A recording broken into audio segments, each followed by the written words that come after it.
June 18, 1976, Sacramento, California. The suburbs were supposed to be the safest place on earth. Lawns were mowed, children played in the streets, and people often left their back doors unlocked. But in the neighborhood of Rancho Cordova, a quiet terror was beginning to breed. Meet the Millers, a young couple living their American dream. That night, they followed their usual routine. They locked the front door, turned off the porch light, and went to bed by 10:30 p.m. But what they didn't know was that they weren't alone. For 3 weeks, someone had been watching them from the shadows of the oak trees across the street. Someone who knew exactly what time the lights went out.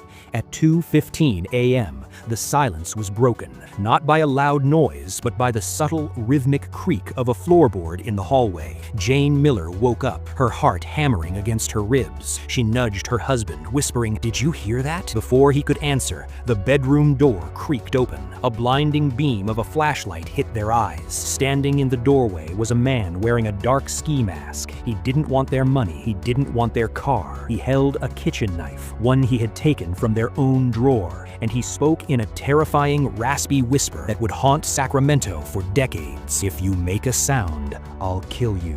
This wasn't just a robbery. This was the birth of a monster. This was the East Area Rapist, later known as the Golden State Killer. He didn't just break into houses, he broke into the psyche of a nation. He would leave strange clues, a single shoe on the lawn, or a phone call to the victims months later, whispering the same 3 words, "I'm gonna kill you." He remained a ghost for 40 years. It wasn't until 2018 that DNA technology finally unmasked the shadow. He wasn't a stranger from far away. He was a former police officer. The very man sworn to protect the streets was the one haunting them. In the suburbs of California, the porch lights stayed on for a long time after that night. Because once you realize the monster is watching, you never truly feel safe in the dark again. The raspy whisper. Survivors often mentioned his specific bone-chilling way of whispering. The kitchen knife. He famously used the victim's own household items to intimidate them. Mentioning his background as a cop